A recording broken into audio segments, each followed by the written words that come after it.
창세기 1장 1절 말씀.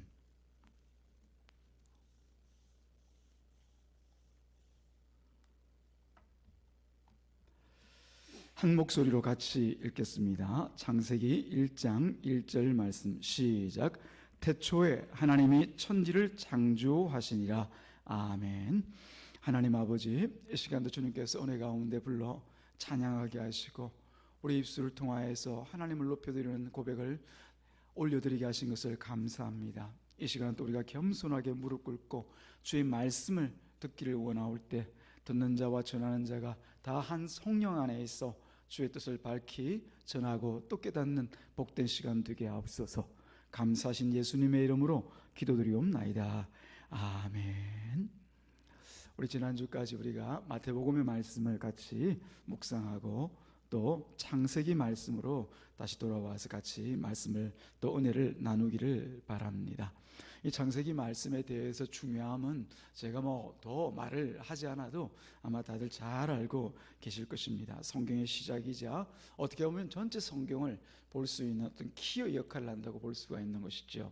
우리가 성경을 바라볼 수 있도록 성경이 어떻게 흘러갈 것인지, 흘러가고 있는지, 또 무엇을 우리에게 앞으로 말씀하고 있는지에 대해서 말하고 있는 책이 바로 창세기라고 볼 수가 있습니다.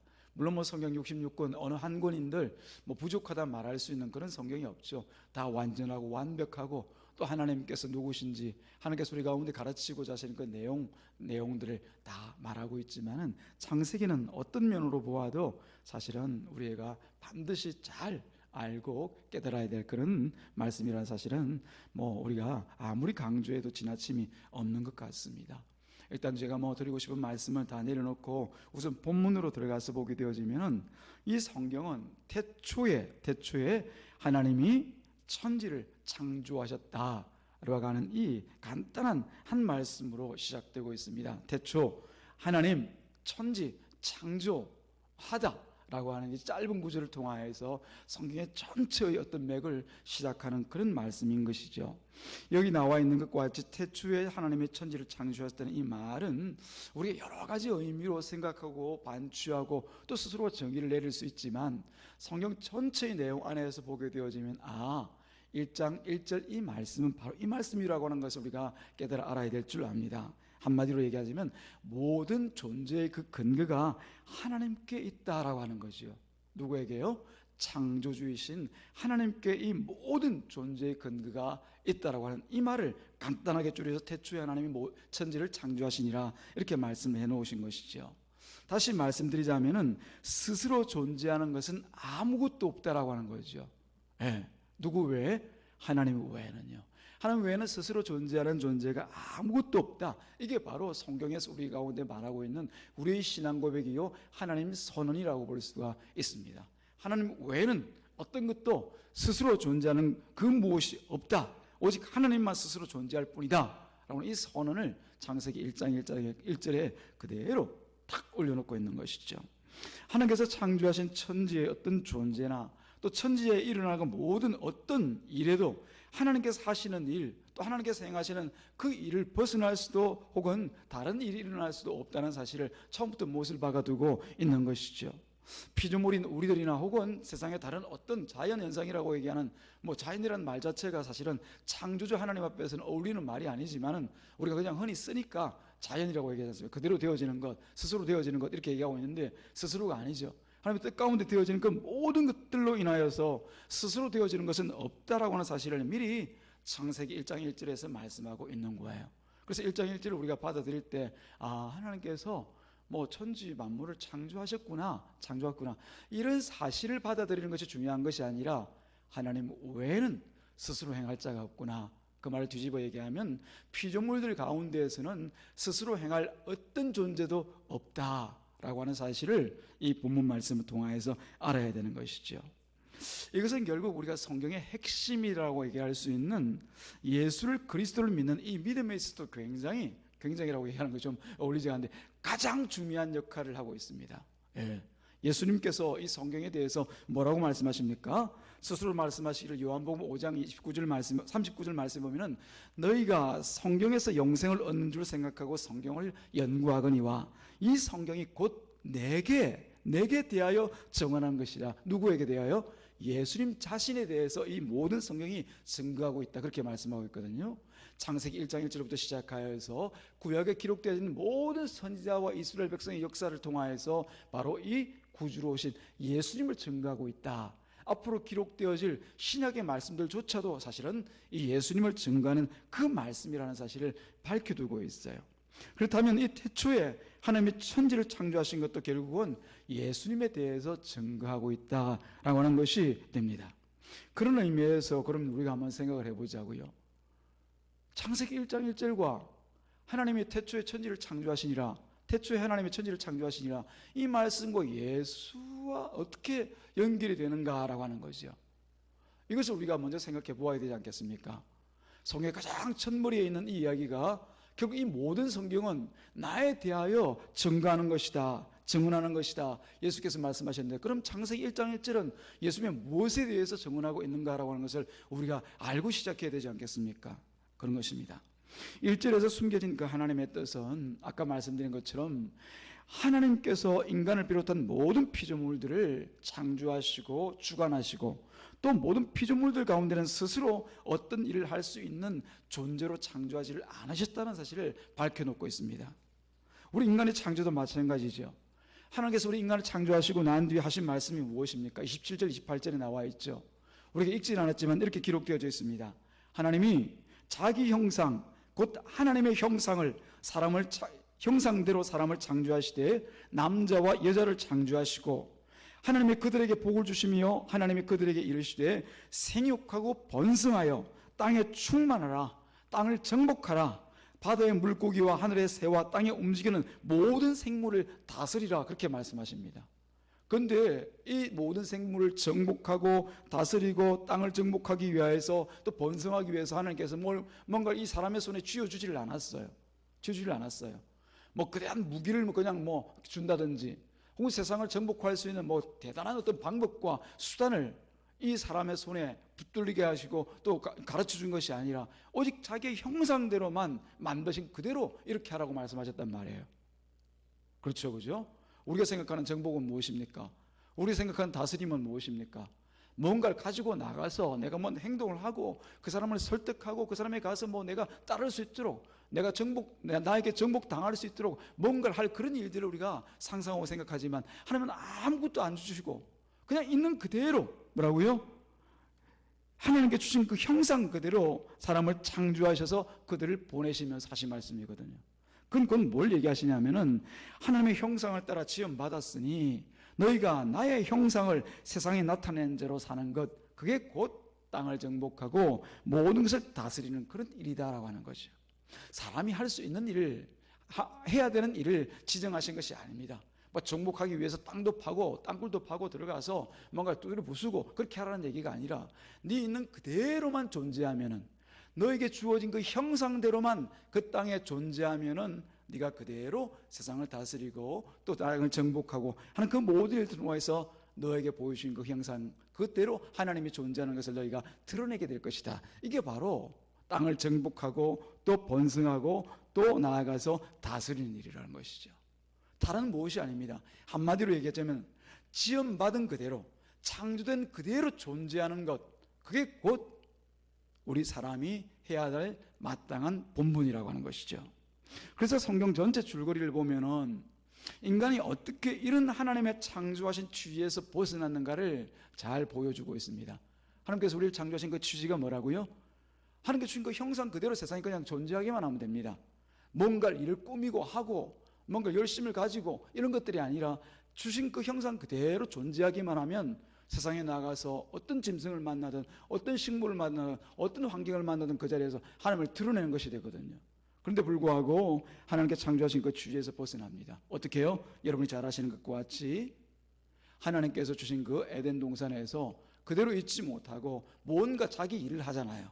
자기 계획을 가지고 자기 주장을 가지고 자기 어떤 자기 뜻을 가지고 뭔가를 일하잖아요. 그게 곧 타락이라고 하는 거예요. 아담과 하와로서는 최선의 선택을 그 자리에서 했다고 볼 수가 있습니다.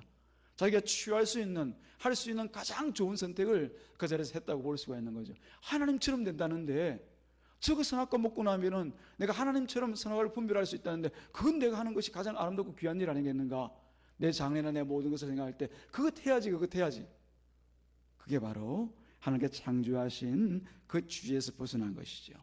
그리고 또 성경의 줄거리 전체를 보게 되어지면은 그 가운데서 하나님께서 택하신 자를 자기 백성으로 삼아서 어떤 존재로 새롭게 창조하시는지를 또 보여주십니다. 여기서 중요한 것이 바로 그 일을 위해서 하나님께서 행하신 일인 것이죠. 사람이 행한 일이 아니라 사람이 무언가 그런 상태를 벗어나기 위해서 더 좋아지기 위해서 한 일이 아니라 하나님께서 행하신 일입니다. 어떤 일입니까? 바로 하나님 자신이 이 땅 가운데 오시는 것이었습니다. 하나님의 아들이신 독생자신 예수 그리스도께서 이 땅에 오셔서 친히 하신 그 일, 즉 예수 그리스도께서 하신 그 일을 성경 전체를 통하여서 증거하고 있는 거죠. 이런 관점에서 창세기와 전체 성경의 스토리를 보는 것이 바로 성경을 바라보는 그런 관점이 되어지는 것이죠. 단순히 하나의 사실, 창세기 1장 1절을 보면서 하나님께서 태초가 언젠가, 또 하나님께서 창조하셨는데 어떻게 창조하셨는가, 하나님이 누구신가 라고 하는 사실에 대하여서 계속 이 질문하고 답하고 그 답을 위해서 또 답을 얻고 또 어떤 증거를 위해서 무언가 또다시 생각하고, 이게 중요한 것이 아닌 것이죠. 그럼 다시 본문으로 돌아가서 태초라는 말을 우리가 같이 한번 생각해 보기를 바랍니다. 이 태초 때문에 한번 연구한 그 연구문들이 수없이 많은 걸로 알고 있는데요, 이 태초라고 하는 것이 뭐 때문에 성경 가장 첫머리에 기록되어져 있는가라고 하는 것을 우리가 한번 생각해 보십시다. 아까 제가 말씀을 드린 그런 관점 안에서 말입니다. 사실 이 태초라는 말을 보고 이때가 언제인가, 태초가 몇 년 전인가, 지금보다 훨씬 과거의 일이니까 그때가 언제인가를 증명하려는 노력이 참으로 많이 있습니다. 그러나 방금 말씀드린 성경 전체 줄거리를 볼 때 그것을 가지고 굳이 숫자적인 어떤 몇 년 전 그것을 따질 필요가 없다는 것을 우리가 알 수 있습니다. 왜냐하면 그것 자체가 중요한 것이 아니기 때문에 그런 거죠. 아무리 근거를 들이대며 말한다 해도 우리들은 그 태초가 언제인지 특정할 수가 없습니다. 아무리 근접해서 얘기한다 하더라도 그때를 정확하게 우리가 증명할 수 없습니다. 어떤 지질학자들은 그것이 우리 150억 년 전이다 혹은 100억 년 전이다, 아니야 몇 억 년 전이야 이렇게 얘기를 한다 하더라도 그에 대한 분명한 증거와 그때라고 하는 사실을 분명히 특정할 수가 없습니다. 대략 말할 수 있는 것이죠. 성경이 말하는 그 태초라고는 말할 수 있는 어떤 연도나 어떤 시간이나 어떤 때를 우리가 말할 수가 없습니다. 그것을 따지는 것 자체가 사실은 크게 소모적인 일일 뿐이지 그 자체가 그리고 그때가 언제인지 알았으면 무엇합니까? 그죠? 어떤 사람들은 또 오늘 성경 말씀을 통하여서 이스라엘 말씀과 연결해서 재창조를 말하기도 합니다. 1장 1절에서 말하는 하나님께서 처음 창조, 태초에 하나님께서 창조하셨다는 말과 2절에서 보니까 이런 말씀이 있거든요. 흑암과 혼돈이 땅이 혼돈하고 공허하며 흑암이 깊음 위에 있고 하나님의 영은 수면 위에 운행하시니라. 여기는 혼돈과 공허와 혼돈, 흑암 이런 내용들 통하여서 처음 창조하신 것이 완전히 깨뜨려지고 또 3절 이하에 있는 내용, 그 쭉 이하의 내용을 따라서 다시 창조하신 것은 아니냐, 소위 재창조론입니다. 재창조론. 그 이유를 드는 것이 뭐냐 하면은 바로 처음 창조를 하시고 난 뒤에 천사의 타락으로 인해서 처음 창조가 실패했게 하나님께서 처음 창조를 다 깨뜨려 부수고 새로 창조하셨다는 거죠. 어떻게 보면 좀 근거가 있는 것처럼도 여겨집니다. 2절에 나타나 있는 혼돈과 흑암의 이유에 대해서 설명을 하고자 하는 거죠. 왜 흑암과 혼돈이라고 얘기했을까라고 하는 거죠. 그 흑암과 공허를 하나님께서 실패한 첫 창조를 하나님께서 심판해서 사라져버리게 했기 때문에 창조하신 그 뒤에 흑암이 생기고 또 공허가, 그리고 이 혼돈이 생겼구나, 그렇게 생각하는 것이죠. 그런 이유를 생각하는 것보다도 오히려 이렇게 생각하는 것이 더 옳습니다. 1장 1절의 창조와 1장 3절 이하의 그 모든 창조를 하나로 보는 것이 좋습니다. 그런데 왜 중간에 혼돈과 공허가 있냐라고 하면은 그 밑에 있는 3절 이하에 있는 그 창조, 우리가 아는 6일간의 그 창조가 있기 전에 하나님께서 만족하실 만한 것들이 사실은 그 자리에 없었다는 사실을 강조해서 얘기해주고 있는 것이죠. 각기 어떻게 보면은 그 중간에 있었던 그 사이에 하나님께서 이런 상태에 있었는데 3절에 있는 것과 같이 하나님께서 처음 창조하신 것들을 보시고 기뻐하시고, 그때부터 기뻐하시는 거죠. 뭘 가지고요? 하나님의 뜻대로 되어진 그 모든 창조물들을 보고 기뻐하시고 또 기뻐하시고 6일 동안 계속해서 천지 만물을 창조하시면서 기뻐하신 거죠. 그전에는 뭐가 없었다는 겁니까? 이 천지에 대한 그 하나님의 창조에 대한 기쁨이 없이 혼돈과 공허가 수면이 운행하고 있었다. 그런 표현을 우리가 볼 수가 있는 거죠. 재창조론을 얘기하는 사람들은 앞서 말씀드린 대로 1절에서 얘기하는 창조와 3절 이하에서 얘기하는 그 두 번째 창조 사이에서 간격이 있어야만, 이게 처음부터 그렇게 주장한 것이 아니고 지질학자들이 하도 이 지구의 나이가 150년이다 혹은 200억 년이다 이렇게 얘기하고 나니까 그것을 맞추기 위해서 아무리 봐도 성경의 역사는 기원전 4,000년부터 시작되어서 지금 2000년 되면 한 6,000년 정도가 되거든요. 지구에 그게. 그러다 보니까 우리가 볼 때는 이거 6,000년밖에 안 되는데 이 고생대 뭐 신생대 이런 고연대를 따지다 보면은 지질학자들은 뭐 200억 년을 얘기하고 100억 년을 얘기하는데 아무래도 그 중간에 사이에 뭔가 있어야 되지 않겠느냐, 이걸 맞추기 위해서 결국은 절충하고자 이런 재창조를 얘기하고 있단 말입니다.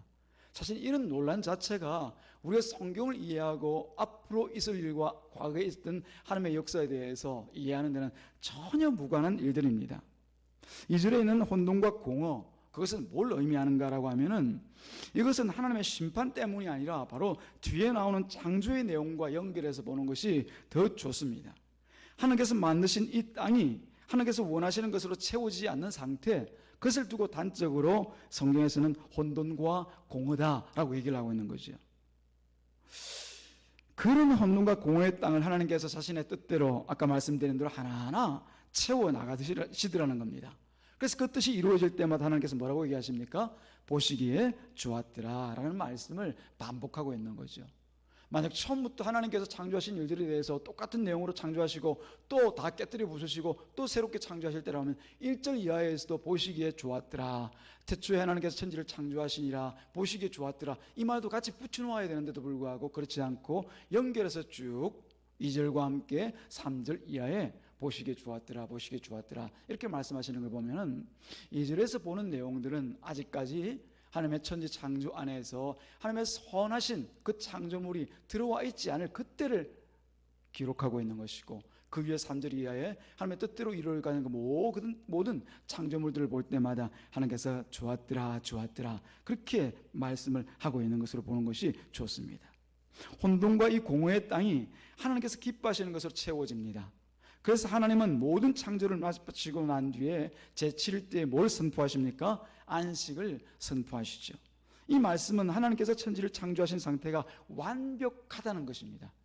무엇 하나 부족한 것이 없이 다 완전하고 완벽하다는 것을 안식하신다라는 표현을 통하여서 우리에게 표현하고 있는 것이죠. 그래서 창조된 이 세상은 하나님께서 창조하신 그 상태로만 존재하면 되는 겁니다. 왜요? 하나님께서 완전하게 하셨으니까요. 완벽한 상태로 창조를 끝내셨기 때문에 그 상태대로만 존재하면은 이 세상은 이 땅은 그야말로 온전한 상태가 됩니다. 창조물 중에 하나인 인간도 하나님께서 창조하신 이 세상에서 특별히 해야 할 일들이 없었습니다. 아까 말씀드린 대로 특별히 뭔가를 해야 될 그런 일이 없는 거죠. 우리가 보았던 것처럼 23장 24장 말씀에 21절 22절에서 보는 것처럼 정복하고 생육하고 번성하고 또 번성하고 다스리라 이런 말씀들 자체를 통하여서 무언가를 하라는 얘기가 아니었습니다. 그저 하나님의 형상대로 세상 가운데 나가 존재하면 된다라고 하는 것이었죠. 근데 뒤에 나오는 이야기지만은 이 인간이 사탄의 유혹을 만나면서 하나님께서 기뻐하신 그 자리를 버립니다. 스스로 하나님처럼 되기 위해서 그 선악과를 먹는 거 우리가 알고 있지 않습니까? 그 결과로 하나님의 안식이 깨어져 버리는 것이죠. 그 결과가 엄청난 것이었습니다. 더 이상 이 세상에 하나님께서 보시기에 좋은 상태가 아니었던 것이죠. 완벽한 이 세상이 그야말로 하나님께서 가장 미워하는 그런 상태가 되어져 버린 겁니다. 피조물이 마땅히 있어야 될 그 피조물의 위치에서 벗어나 버리기 때문이죠. 이것은 1절에서 말씀하신 그 창조의 질서가 깨뜨려졌다, 깨어졌다, 파괴되어졌다라고 하는 그런 표현으로 우리가 바꿔도 좋습니다. 그리고 다시 어떤 상태로? 혼돈의 상태로 돌아간 것이죠. 혼돈과 그리고 공허의 상태에 있을 때가 하나님께서 원하시고 기뻐하신 것이 채워져 있지 않을 때, 그때가 바로 혼돈과 공허의 상태인데, 이제 그 모든 완전하신 하나님의 창조가 깨뜨려지고 나니까 그 상태가 곧 이 땅에 찾아온 혼돈과 공허의 상태로 되어진 것이죠. 원래 하나님께서 기뻐하신 그 피조물과 피조 세계가 완전히 사라져 버렸습니다. 그때로부터 하나님은 다시 혼돈과 공허의 상태가 되어 버린 것이죠. 그 말은 곧 하나님께서 기뻐하시는 것들이 이 세상에서 사라져버린 그런 상태가 되었다는 것을 말씀하고 있습니다. 2절에 있는 이 흑암에 대해서 우리가 한번 생각해 볼 필요가 있습니다. 공허와 그리고 혼돈, 이 공허 혼돈은 비어있는 상태를 얘기하죠. 그리고 모든 것들이 질서가 없는 그런 상태를 얘기하죠. 왜? 하나님께서 창조하신 그 기쁨이 없으니까요. 창조된 자리에 없으니까. 근데 이 흑암은 뭘 얘기하는가? 흑암은 단순히 어떤 캄캄한 상태를 의미하는 것이 아닙니다. 땅에 존재하고 존재하고 있는 또 다른 어떤 존재가 있다는 것을 얘기를 합니다.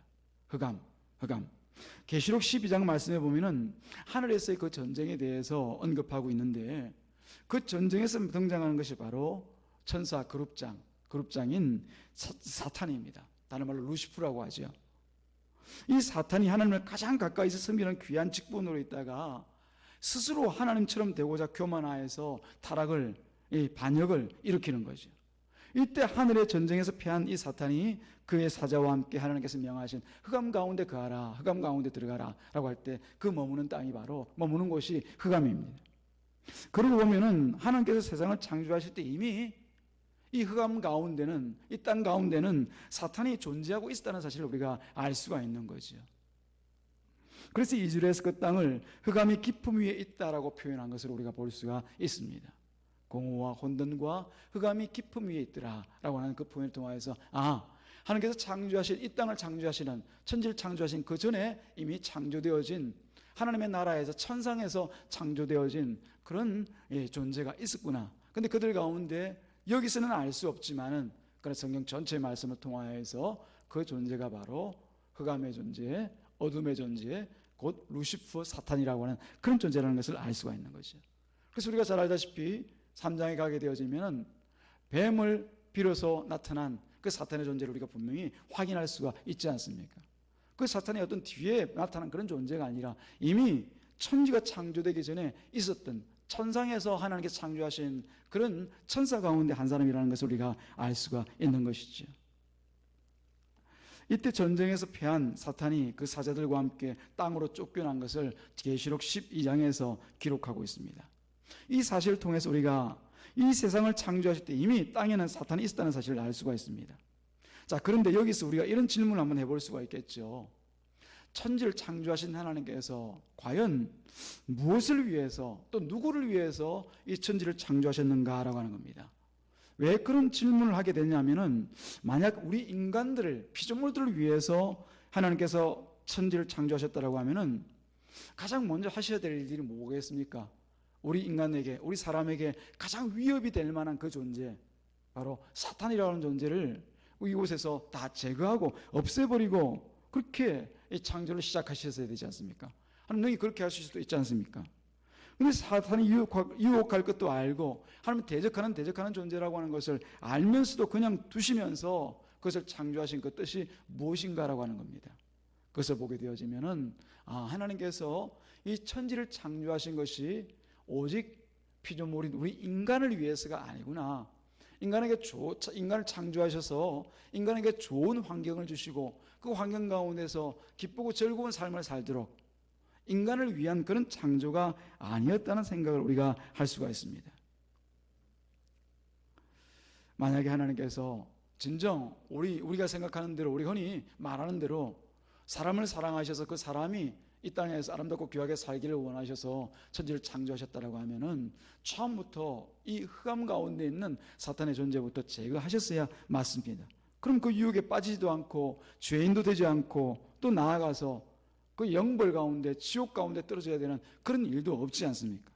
근데 하나님께서 오히려 이 사탄이 존재하는 상태 그 자체에서 인간을 창조하셨다는 겁니다.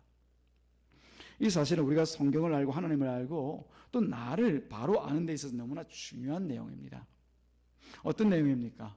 바로 하나님께서 인간을 위한 창조, 또 인간을 중심으로 한 창조가 아니라 하나님 자신을 위해서 이 모든 창조를 행하셨다라고 하는 거죠.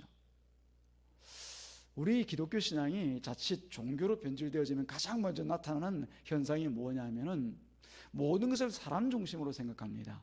인간 중심으로 생각합니다. 휴머니즘, 인간 중심으로 생각해서 하나님을 생각할 때도 나를 위한 하나님, 우리를 위한 하나님, 인간을 위한 하나님, 이 하나님을 생각하다 보니까 성경과 악기가 맞질 않아요. 그런 하나님께서 왜 고난을 주시고, 그런 하나님께서 왜 하는 질문들만 우리 가운데 쏟아지게 되는 것이죠. 그러고 나서는 마침내 자기 스스로가 하나님을 만들고 창조합니다. 이런 하나님일 거야, 이런 하나님이 되셔야만 돼, 우리를 사랑하시고 우리를 위해서 모든 일을 감당하신 그 하나님, 그 능력으로 우리를 도와주시고 우리 삶을 안락하고 평화롭고 또 우리가 원하는 그 모든 소원을 이루어 가시는 그런 하나님을 만들어 간단 말이죠. 그게 어디서부터 비롯됩니까? 창세기 1장 1절에 있는 이 말씀을 바로 해석하지 못하기 때문에, 또 바로 받아들이지 못하기 때문에 그런 것이에요. 사랑하는 여러분, 이 천지를 창조하신 그 뜻은 바로 하나님 자신을 위해서입니다. 이것을 우리가 에베소서에서 보면은 성령의 감동을 받은 사도 바울이 정확하게 표현한 그 내용들이 있습니다. 에베소서 1장에서 보면은 사도 바울이 이렇게 얘기합니다. 우리 창조에 대해서 이렇게 얘기합니다. 하나님의 영광의 찬송을 위한 창조라고 얘기합니다. 있는 구절 그대로 읽어드리자면은 에베소서 1장 12절 말씀에 이는 우리가, 누구를 얘기합니까? 하나님의 백성된 우리를 얘기하죠. 신자들인 우리를 얘기하죠. 우리가 그리스도 안에서 전부터 바라던 그의 영광의 찬송이 되게 하려 하심이라. 우리가 무엇이 되느냐? 하나님의 영광의 찬송이 되게 하기 위하여서 하나님께서 이 모든 일을 행하셨다라고 하는 거죠. 누구 안에서? 예수 그리스도 안에서요. 타락한 그 아담과 하와의 자손이 아니라 예수 그리스도 안에서 새롭게 되어진 우리가 바로 하나님의 영광의 찬송이 되게 하기 위하여서 우리가 존재하고 있다, 그렇게 얘기합니다. 하나님께서 하나님의 영광의 찬송이 되게 하기 위해서 이미 창세전부터 자기 백성을 작정하시고 택하셨다는 내용들을 우리가 신약 말씀을 통하여서 자주 접할 수가 있습니다. 한편으로는 창세기 1장 1절 말씀은 최종적으로 그 영광의 찬송이 되는 자기 백성들만 남기겠다라는 그런 선언이 됩니다. 태초에 하나님께서 천지를 창조하시니라, 그 창조로 끝나는 것이 아닙니다. 안에 내용을 보면은 인간의 타락이 있고, 그 타락을 통하여서 하나님께서 자기 아들을 보내어 주시면서 자기 택한 백성들을 구원하시는 그 놀라운 이야기들이 드러나 있습니다. 그리고 난 뒤에 그 반대쪽을 얘기하자면은 하나님께 택함을 받지 못한 그런 영혼들 어떻게 된다는 겁니까? 심판 가운데 결국은 이 하나님의 그 영벌 가운데 돌아갈 수밖에 없다라고 하는 사실을 말씀하고 있죠. 그리고 창조라고 하는 것은, 시작이라고 하는 것은 바로 그 종말을 또한 예고하고 있다는 사실을 우리가 알아야 될 줄로 믿습니다. 창조가 영원한 것이 아니라 하나님께서는 이 하나님의 뜻을 따라서 남겨둔 그 백성을 제외하고는 마지막에 천지의 끝, 그 종말을 미리 포함해서 그 자리에서 심판하실 것에 대하여서 창세기 1장 1절에서 똑같이 얘기하고 있다는 사실을 우리가 알아야 될 줄로 믿습니다. 이런 점에서 우리는 이 천지를 창조하신 하나님의 뜻을 분명히 알고 성경을 펼치고 또 바라보아야 될 줄로 믿습니다. 성경의 처음에 있는 이 말씀을 믿어지고 또 믿어지지 않고는 결국 신앙의 갈림길에 있어서 매우 중요합니다.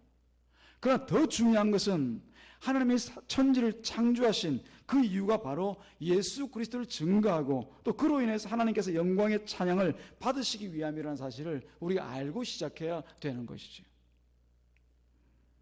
그래서 우리가 믿음 안에서 또 신앙 안에서 우리가 진정 세상에 나가서 증거해야 될 것은 바로 하나님이 천지를 창조하셨다는 것이 아니라 그 천지의 창조가 누구를 위해서? 우리 가운데 오신 그리스도 예수를 위하여서 천지를 창조하시고 그 가운데 영광을 받기 위해서 천지를 창조하셨다는 것을 알고 세상에 나가서 증거해야 되는 거죠.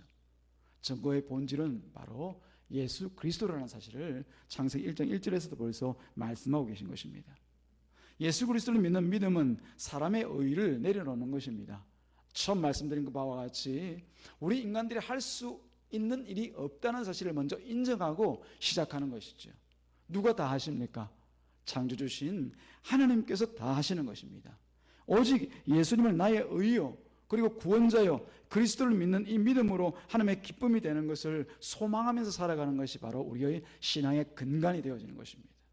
사랑하는 여러분, 이 믿음으로 내가 아니라 바로 천지를 창조하시고 영광을 받으시기에 합당하신 하나님께만 모든 가능, 모든 능력이 있다는 것을 고백하고 살아가는 것이 바로 저와 여러분들의 신앙인 것이죠. 예수 그리스도를 믿는다라고 하는 것, 그게 바로 무엇을 얘기합니까? 나는 믿을 수 없는 존재이고 나는 아무것도 할 수 없는 존재이고 오직 예수님만 하실 수 있는 분이고 예수님만 나를 구원하실 유일한 분이십니다 라고 하는 고백이 바로 예수를 믿는다라고 하는 그 간단한 표현 가운데 있는 것이거든요.